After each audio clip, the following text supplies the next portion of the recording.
Sir नमस्कार। हाँ बोलिए सर। क्या नाम है जी आपका? मेरा वर्तमान जो नाम है राजेश मदनलाल भावसार। और इसके पहले मुझे रस सिद्ध योगीराज राजेश अद्वैत इस नाम से लोग जानते थे। सर आपकी क्या कहानी है? आज आप कैमरे के सामने आए हैं अपनी कहानी को लेकर के। बड़े बड़े साइंटिस्ट आपसे मिल चुके हैं, बड़े बड़े सिद्ध लोग आपसे मिल चुके हैं। लाखों की तादाद में अभी भी जो आज के जो साधु संत जिनको लोग मानते हैं, आज के जो साधु संत हैं, वो आपसे मुखातिब होने के लिए, मिलने के लिए आतुर रहते हैं। सर आपकी क्या कहानी है, क्या बताना चाहेंगे आप? मैं लोगों को ये बताना चाहता हूँ, मेरे पास जो कई प्रकार की सिद्धियाँ थी। इससे पहले मैंने एक किताब लिखी है, देह सिद्धि, स्वर्ण सिद्धि और रस सिद्धि नाम की किताब लिखी है मैंने। क्या सर आप इसको कैमरे में दिखा सकते हैं? ये मेरी किताब है, देह सिद्धि, स्वर्ण सिद्धि और रस सिद्धि नाम की जो किताब है, इसको मैंने लिखी है। और ये मेरा आखिरी में ये फ़ोटो भी है।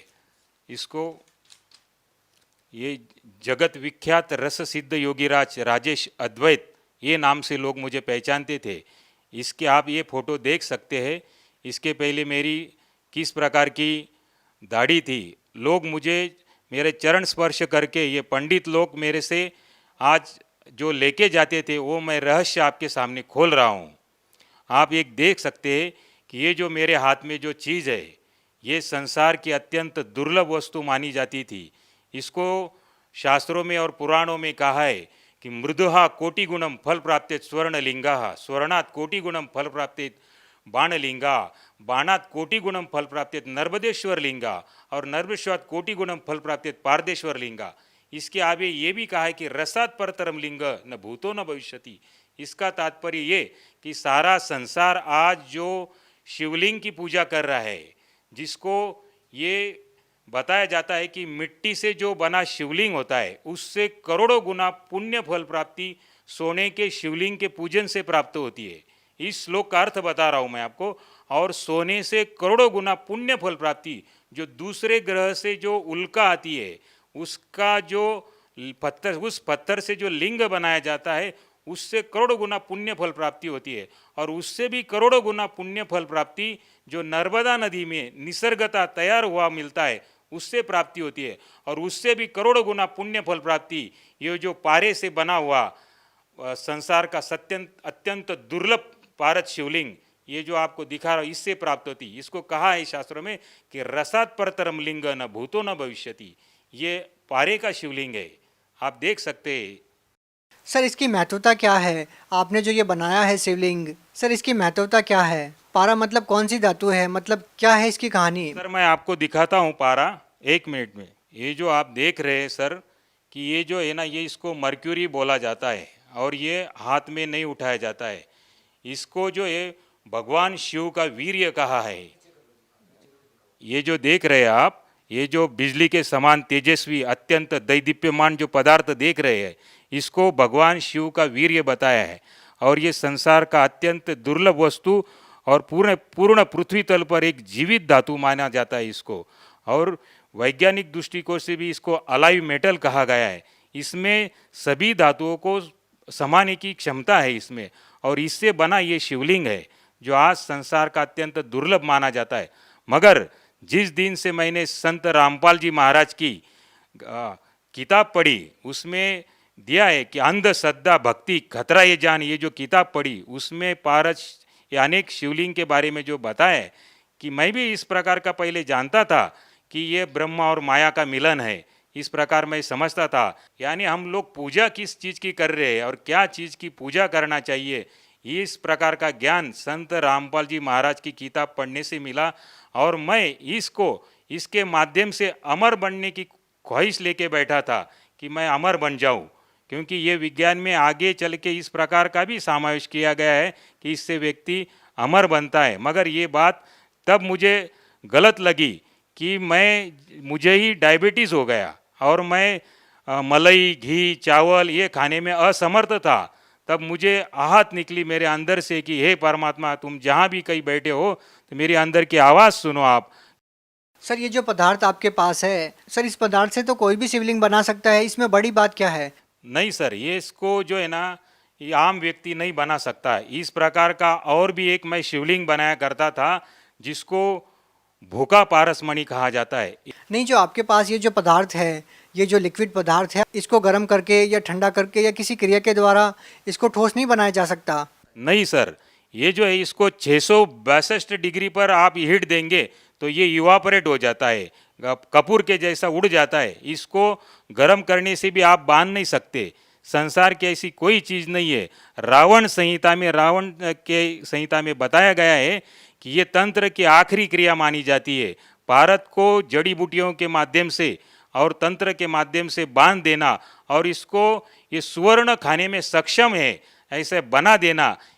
सर, आपने कहा कि ये स्वर्ण खाने में सक्षम है। सर, इस बात का क्या मतलब निकाले? ये जो इस प्रकार का जो लिंग बनता है तो इसको आप स्वर्ण अगर ये इसको टच करते हैं तो ये स्वर्ण अपने आप में खा जाता है। इस प्रकार का भी एक शिवलिंग बनता है और ये जो शिवलिंग है इसको आप अगर स्वर्ण स्पर्श करेंगे तो ये अपने आप में व्हाइट बना देता है। सोने को अगर इसे टच करेंगे तो व्हाइट बन जाएगा। हाँ जी सर, कौन विश्वास करेगा सर इस बात पे? आप देख सकते हैं, लाइए आप कोई चीज़ है तो। सर, इससे पहले हम आपसे ये जानना चाहेंगे, ये जो सोना आपके हाथ में है ये वाइट हो जाएगा, मतलब ये सोना नहीं रहेगा? हाँ जी, हाँ जी। इसके घिसने से सोना नहीं रहेगा ये? नहीं, इसके अंदर जो गुण है ये गुण इस अपने गुण ये दूसरे में उतार देता है और इसको भी वाइट कर देता है सोने को। आप देख सकते हैं कि मैं इसको स्पर्श करा रहा हूँ और आप देख सकते हैं इसको कि ये देखो, ये देखिए आपके सामने ही मैं बता रहा हूँ।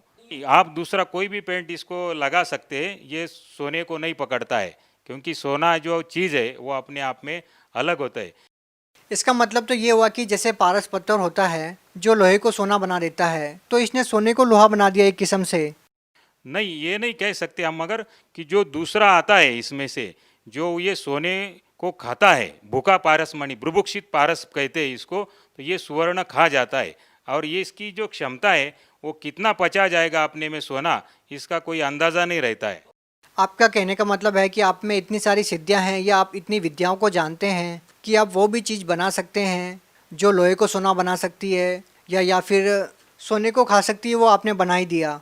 हाँ जी, मैं कुंभ मेले में भी जो है मेरे पास गाड़ी भर भर के ये जो नागा साधु वगैरह सब लोग आते थे और मैं ये पारे के माध्यम से चांदी बनाने का प्रोग्राम दिखाया करता था कि ये सारी चीज़ रखी हुई है और इनसे आप ये चीज़ इसमें डालेंगे तो इस प्रकार का सोना चांदी ये मैं बना के खुद लाभ देता था लोगों को। मगर जिस दिन मुझे ये समझ में आ गई कि ये जो ज्ञान जो है ये अधूरा है, संत रामपाल जी महाराज जी का मैंने सत्संग देखा टीवी पे और उसमें वो बता रहे थे, उंगली घुमा के ऐसे बता रहे थे कि ये ब्रह्मा विष्णु महेश भी नाशवान है और इनकी भी जन्म मृत्यु होती है।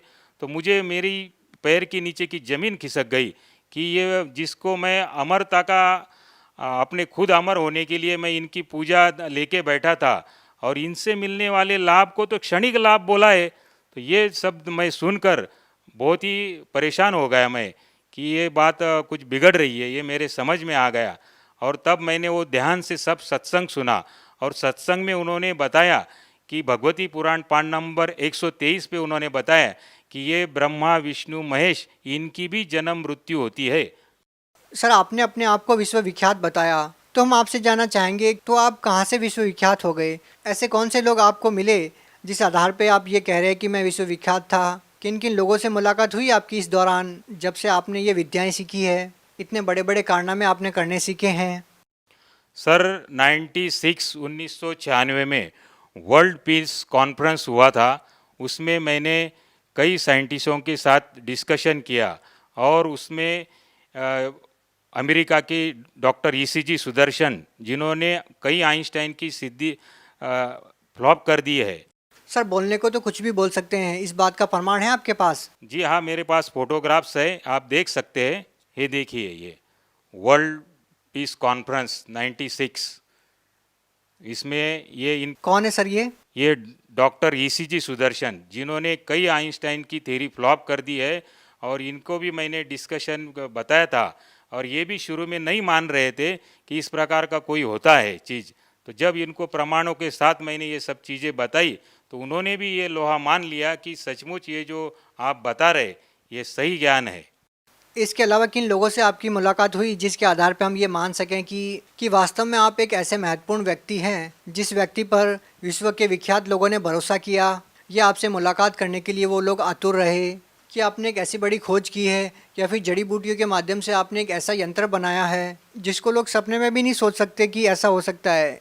सर, जैसे आप देख रही है हाई कमिश्नर ऑफ टांजानिया, इस प्रकार के कई जो दलाई लामा वगैरह इन सब लोग, दलाई लामा से भी आपकी मुलाकात हुई है? हाँ जी, वर्ल्ड कॉन्फ्रेंस में आए थे, उन लोगों से भी डिस्कशन हुआ मेरा।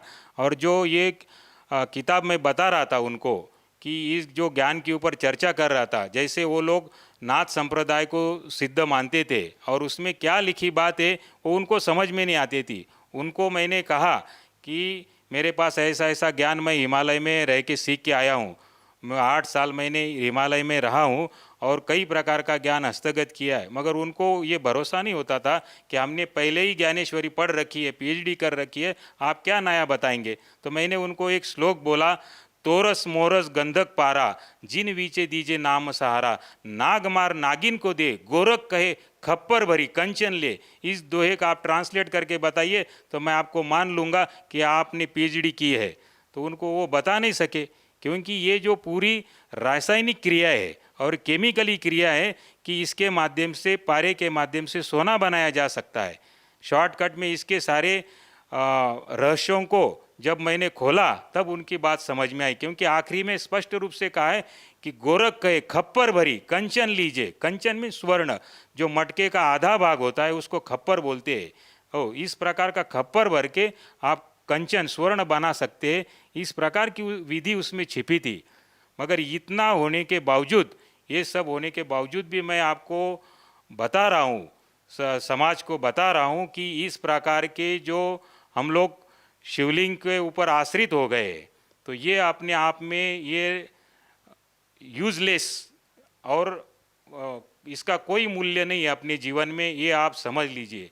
क्योंकि इससे क्षणिक लाभ प्राप्त होता है, लाभ तो होता है मगर क्षणिक लाभ प्राप्त होता है।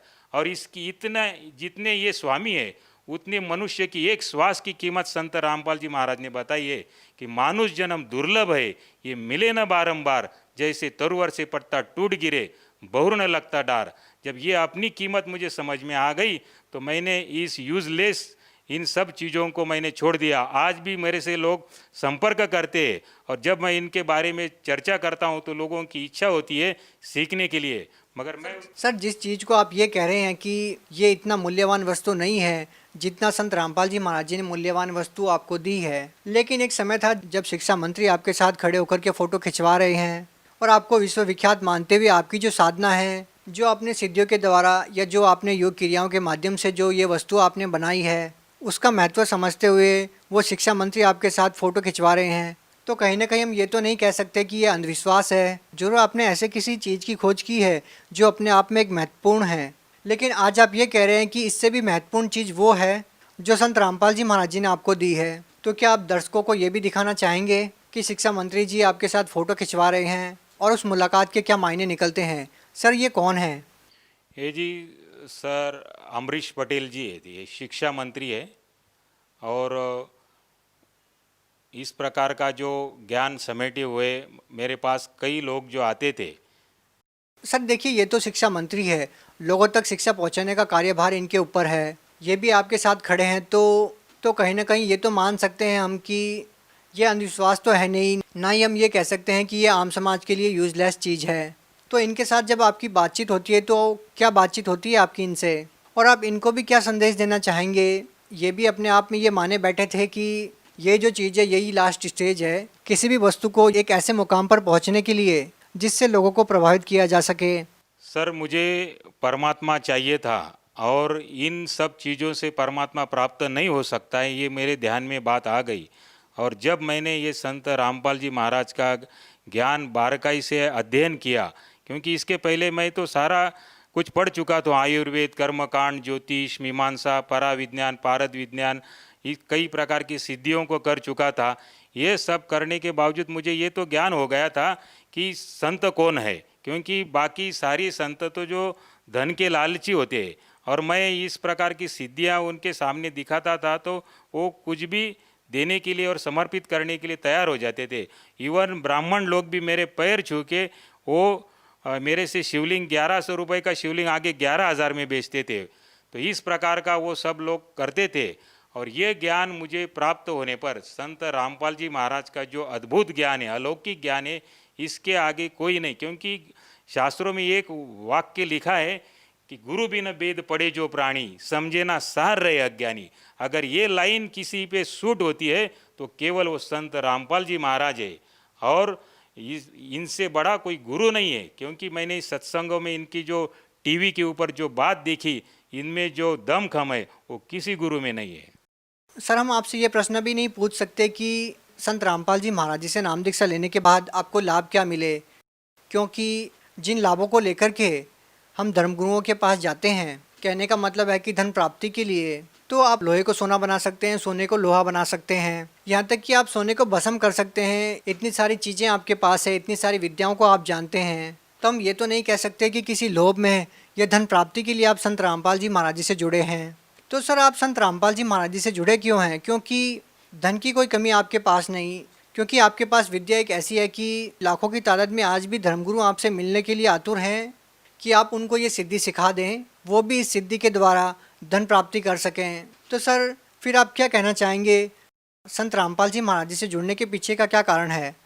संत रामपाल जी महाराज का जब मैंने बारकाई से अध्ययन किया तो ये पूरे शास्त्रों के अनुसार सब चीज़ बताते हैं, जो हमें पहले समझ में नहीं आती थी।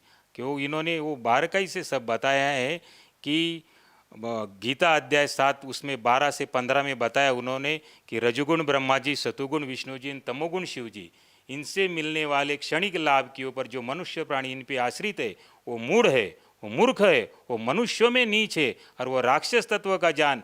इस प्रकार की जो इस गालियाँ ही समझो, ये मेरे को अपने आप में बहुत लग गई। और जिसको ये लग जाती है तो वो अपने आप में ये बदल जाता है। तो ये सचमुच मैंने ये सब देखा और मुझे सच में दिखाई दिया कि हम भी पूजन किसका करते हैं, एक योनि और लिंग का, ये कोई बात है? तो ये यूजलेस और बकवास मानी जाती है ये। सर, हम वर्तमान की स्थितियों को देखते हैं तो लाखों की तादाद में लोग कावड़ को लेकर आते हैं और करोड़ों की तादाद में शिव भक्ति की जाती है, भारत देश में ही नहीं पूरे वर्ल्ड में। और वो लोग जब कावड़ लेकर आते हैं, गंगा जल लेकर आते हैं और शिवलिंग पर चढ़ाते हैं, लेकिन आप ये कह रहे हैं कि एक ऐसी पवित्र वस्तु से आपने शिव के वीर्य से एक ऐसी वस्तु का निर्माण किया जिसको आपने बताया कि रावण क्रिया योग में उसको सबसे श्रेष्ठ माना गया है, और आप उसको भी ये कह रहे हैं कि ये यूजलेस है। तो आप उन शिव भक्तों को क्या संदेश देना चाहेंगे इसके बारे में? मैं शिव भक्तों को ये बता रहा हूँ कि इसमें ये भी कहा है, लिंग सहस्र से यत् फलम सम्य गर्जनात् तत्फलम कोटि गुणितम रसलिंगार्चनात् भवेत् ब्रह्म हत्या सहस्राणी च गो हत्या शतानी च तत्क्षण द्विलयांति रसलिंगस्य समर्पित। मतलब इससे महान शिवलिंग पूरे संसार में नहीं कोना। आगे तो ये बताया इसका पुण्य लाभ होता है, इससे श्रेष्ठ माना जाता है। और ये शिवलिंग प्राप्त करके, ये विद्या मैं प्राप्त करके भी मैं आप लोगों को बता रहा हूँ कि ये जो ज्ञान है इससे ज़्यादा मनुष्य की एक श्वास की कीमत है। कि कहता हूँ कहीं जात हूँ, कहूँ बजा कर ढोल, श्वास जो खाली जात है ये 3 लोक का मोल। और ये ब्रह्मा विष्णु महेश भी ये 3 लोक के अधिपति है, स्वर्ग पृथ्वी और पाताल के अधिपति है। आप समझो आप किस चीज़ की पूजन कर रहे। हे मानव जगत, आप जागो कि ये संत रामपाल जी महाराज जो दिखने में सामान्य से दिखते, ये कोई साधारण व्यक्तित्व नहीं है, ये आए हुए परमात्मा ही है। आप इनको परखो, इनके ज्ञान को समझो। और ऐसी किसी में हिम्मत नहीं है कि जो कहते त्रिदेव की भक्ति उनकी कभी ना होए मुक्ति, ये बताने वाले संत रामपाल जी महाराज ही है। सर, एक समय था जब आप घर से निकले तो आपकी इच्छा ये थी कि किसी भी तरह से अमर हुआ जाए, कि एक ऐसी विद्या प्राप्त की जाए, एक ऐसी भक्ति प्राप्त की जाए जिससे मैं अमर हो जाऊं, कभी भी ना मरूं। लेकिन आपके साथ समस्या ये आ जाती है कि आपको डायबिटीज़ हो जाती है और आपको बहुत सारे परहेज़ करने पड़ते हैं, कि आपको वो खाना भी नहीं खाया जाता जो आप खाना चाहते हैं। तो हम आपसे ये जानना चाहेंगे कि एक ऐसे इतने बड़े सिद्ध पुरुष की वो अपनी बीमारी अपनी क्रियाओं से तो ठीक नहीं कर पा रहा था, क्या संत रामपाल जी महाराज जी की शरण में जाने के बाद वो समस्या आपकी ठीक हुई?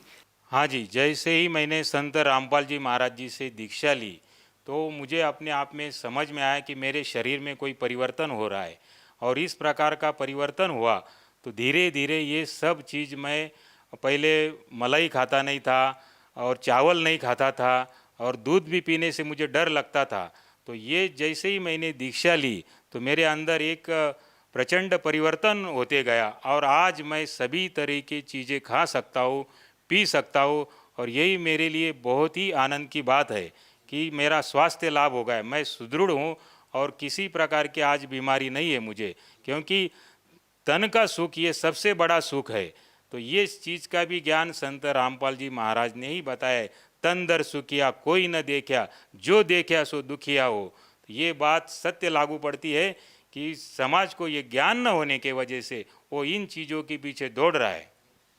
सर देखिए, हिंदुस्तानी नहीं दुनिया की आधी आबादी चमत्कार के ऊपर आश्रित रहती है और चमत्कार दिखाने वाले पुरुष को वो भगवान मानने लग जाती है। जो आप सहज में ही लाखों लोगों का प्रतिनिधित्व कर सकते थे, आप लाखों लोगों को भ्रमित कर सकते थे यदि आप चाहते तो। जैसे कि हम उदाहरण ले तो लाखों की तादाद में अभी भी छोटे छोटे जो धर्मगुरु हैं वो लाखों लोगों को भ्रमित किए हुए हैं। ऐसे ही हम एक उदाहरण देखते हैं तो एक साईं बाबा नाम से महाराष्ट्र में एक संत हुए हैं जो करोड़ों लोगों को अपना शिष्य मानते हैं और करोड़ों लोग अपना उनको एक इष्ट देव के रूप में देखा है और सचिन तेंदुलकर, लता मंगेशकर जैसे लोग उनके शिष्य रहे हैं। ऐसे ही चमत्कारिक विधियों के द्वारा उन्होंने लाखों लोगों का प्रतिनिधित्व किया है। तो सर हम आपसे जानना चाहते हैं कि आप उन लोगों के लिए एक माकूल जवाब है जो उन बाबाओं को अपना इष्ट देव मानते हैं और उन बाबाओं के ऊपर आश्रित हो जाते हैं। आप उन लोगों को क्या कहना चाहेंगे जो केवल चमत्कार को ही नमस्कार करते हैं? जो कि आपने चमत्कार को नमस्कार नहीं, आपने भक्ति को तवज्जो दी है और आपने संत रामपाल जी महाराज जी को अपना गुरु बनाया है।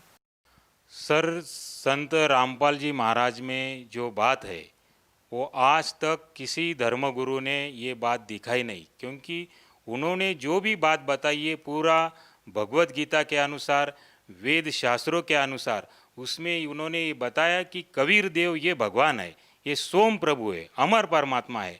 और जब ये बात भी मुझे लग गई, क्योंकि ब्रह्मा विष्णु महेश तो नाशवान है और ये अमर परमात्मा तो ये है, तो जब से मैंने ये बात सुनी, क्योंकि मेरे अंदर वो जिज्ञासा ही थी कि अमर बनने की जिज्ञासा, तो ये जिज्ञासा से लेकर मैं उन बातों की खोज करता गया और जो संत रामपाल जी महाराज ने जो बातें बताई है तो वो 100%, 1001% सत्य बात है और इससे बड़ी कोई बात नहीं दिखती मुझे।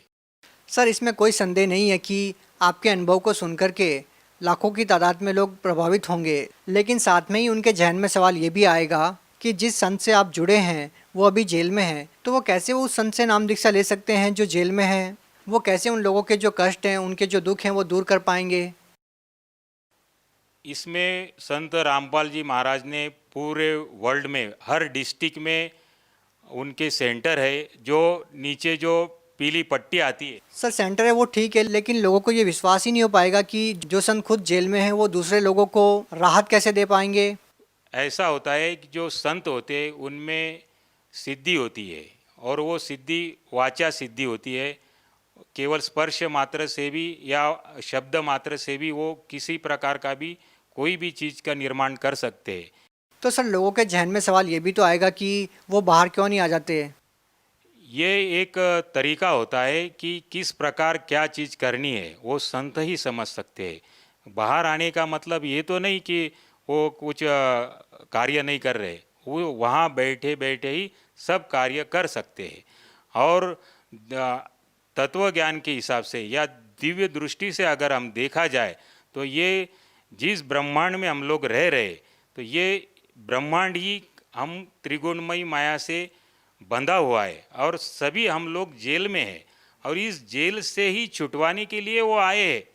तो जो एक दृष्टि से अगर देखा जाएगा कि इनको जेल में रहते हुए भी जो आस्था इन पे बना लेगा और समझ लेगा, तो वो बूमरैंग करके वो चीज़ आती है तुम्हारे ऊपर और उस बूमरैंग के हिसाब से यहाँ से छूटने के लिए तुम्हें भी मदद मिलती है।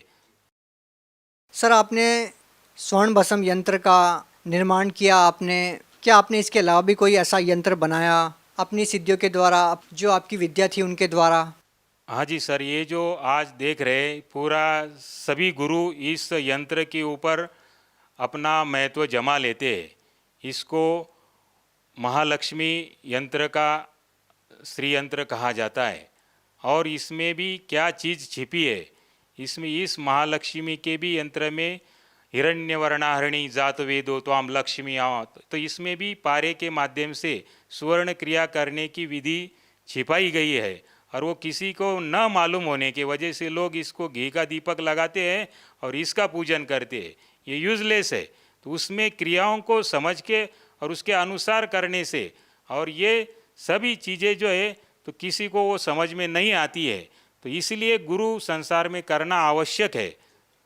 सर आपने जो यंत्र बनाया था उस यंत्र ने सोने की धातु को अपने रंग में बदल दिया, लेकिन सर लोगों को शंका ये हो सकती है कि आपके हाथ में कोई और वस्तु हो या आपने जिस सोने को वाइट किया है वो वाइट वस्तु कुछ और हो। तो लोग आपसे ये ज़रूर जानना चाहेंगे कि अगर वो सोना आपके पास लेकर आते हैं तो क्या उस धातु से आप उसको भी वाइट कर सकते हैं? हाँ जी, बिल्कुल, कभी भी कहीं भी ये चीज़ हो सकती है। तो आपके जो कहने का मतलब है कि आपने अभी तक जो क्रियाएं की, आपने जो विद्या सीखी वो बिल्कुल यूजलेस है और सही जो चीज़ है वो संत रामपाल जी महाराज जो भक्ति बता रहे हैं वो है। हाँ जी, बिल्कुल ये ऐसा ही है, क्योंकि संत रामपाल जी महाराज ने जो जो बातें बताई है आज तक संसार में किसी गुरु ने नहीं बताई है। उन्होंने गुरु ग्रंथ साहिब के अनुसार भी सिद्ध कर दिया कि हक्का कबीर करीम तू बे एब परवरदिगार, कि ये कबीर साहेब ये सोम परमात्मा है और ये अमर परमात्मा, यही परवरदिगार है। सर आपने शिव भगवान को मानने वाले लोगों को एक संदेश दिया कि आप जो साधनाएं कर रहे हैं वो साधनाएं करने की नहीं है, संत रामपाल जी महाराज जी से नाम दीक्षा लो। तो क्या ये माना जाए कि संत रामपाल जी महाराज शिव भगवान की या देवी देवताओं की भक्ति छुड़वाते हैं? नहीं, संत रामपाल जी महाराज तो ये बताते हैं कि जैसे तहसीलदार साहेब है, कलेक्टर साहेब है, मंत्री साहेब है, मुख्यमंत्री साहेब है, प्रधानमंत्री साहेब है और राष्ट्रपति साहेब है, तो ये भी अपने स्तर के साहेब है। साहेब यानी स्वामी, प्रभु है ये। और तहसीलदार को अगर हम राष्ट्रपति कहेंगे तो ये बात गलत हो जाती है। वो इतना ही समझा रहे कि तुम तहसीलदार को तहसीलदार ही साहब बोलो। तो ये जो है ये अपने स्तर के प्रभु है, तीन लोक के अधिपति, तीन लोक के भगवान है। सर संत रामपाल जी महाराज जो है देवी देवताओं की भक्ति छुड़वाते नहीं है, तो ये तो उन देवी देवताओं के मंत्र प्रदान करते हैं जिससे ये देवी देवता भी किस प्रकार लाभ पहुंचा सकते हैं। लेकिन सर लोग मंत्र तो कर रहे हैं ना, ओम नमः शिवाय वगैरह भक्ति तो कर ही रहे हैं। तो ये जो है ये मंत्र शास्त्र प्रमाणित नहीं है। संत रामपाल जी महाराज भगवत गीता खोल के बताते हैं कि उसमें तो केवल बताया मुझ माम ब्रह्म का केवल ओम एकाक्षरीति मंत्रम, उसमें बताया कि वो बताते हैं कि संत रामपाल जी महाराज बताते हैं कि ओम मंत्र इसमें बताया, फिर ओम नमः शिवाय कहाँ बताया है। तो आपके कहने का मतलब ये है कि संत रामपाल जी महाराज जी देवी देवताओं के जो मंत्र बताते हैं वो शास्त्रों के अनुसार है और उन्हीं मंत्रों को करने से देवी देवता लाभ दे सकते हैं। जी हाँ, बिल्कुल, संत रामपाल जी महाराज जो बता रहे उन्हीं के अनुसार भक्ति करने से ही लाभ होगा। अंत में सर आप भगत समाज को क्या संदेश देना चाहेंगे? मैं समाज को ये प्रार्थना कर रहा हूँ, हृदय से प्रार्थना कर रहा हूँ कि आप इन चीज़ों के पीछे ना दौड़े, ये शिवलिंग के पीछे ना दौड़े, क्योंकि इससे संसार की श्रेष्ठतम वस्तुएं मैंने निर्माण कर रखी थी और इसके ऊपर कोई चीज़ नहीं है। और इसके बावजूद मैं आपको बता रहा हूँ कि इतनी कीमत, उससे ज़्यादा कीमत तो मनुष्य के एक श्वास की है। और ये फिजूल में इन चीज़ों के पीछे दौड़ने से अपना अमर शरीर प्राप्त करने के लिए, मोक्ष प्राप्त करने के लिए अगर कोई चीज़ करना चाहते हैं तो केवल संत रामपाल जी महाराज जिनका आप सत्संग देखो, रोज़ साधना टीवी पे 7:30 बजे आता है, आप ये सत्संग को रोज़ देखो और नीचे जो पीली पट्टी आती है उसके ऊपर नंबर डायल करके आप वहाँ पे संदेशा भेजो। आपको कोई किताब चाहिए या नामदान लेना है तो सभी चीज़ें का डायरेक्शन आपको वहाँ से प्राप्त हो जाएगा। जी धन्यवाद।